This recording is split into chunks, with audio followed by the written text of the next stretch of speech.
We're tracking shares of Disney, ticker symbol DIS. They're moving higher pre-market. It's up by about 1.5%. Over the weekend, Nelson Peltz's Trian Fund Management increased its stake in the company and is expected to request multiple board seats. That's according to sources close to the matter. Now, Trian is one of Disney's largest investors. Their stake is over $2.5 billion.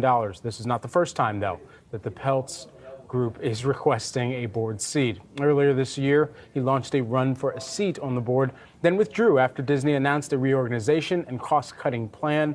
There were a lot of announcements, and many of those made very public. Bob Iger doing a lot of media thereafter and around that particular earnings call where he got back in the helm and was really signaling exactly how they were going to trim some of, dare I say, the fat around the company as it had been regarded as by some of the activist investors and campaigns that initiated there.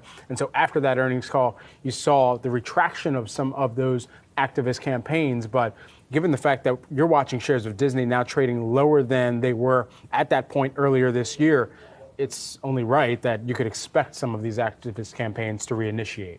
And Brad, we're taking a look at a year-to-date chart right now. If you take a look at a one-year chart, you can see we're right around the 52-week low. So Nelson Peltz targeting Disney following an underperformance that we've seen from the company over the last several months since February when Nelson Peltz initially said that he was stepping away from this, that he was satisfied with some of the plans that were laid out by Disney. We've seen a significant underperformance by Disney, shares off more than 25%, so broadly underperforming some of the major averages there. We know that there's lots of questions just about what the future is going to look like for Disney. Iger certainly laid out a number of plans or a number of possibilities in terms of what direction the company could go in. We know streaming, obviously, very much a priority here for Disney going forward, but lots of questions just about the linear side of the business. It's drummed up some interest so far, certainly nothing that probably compared to what Iger was hoping to see when he initially said that he would be open to any and all ideas. So I think there's lots of questions just about what the future of Disney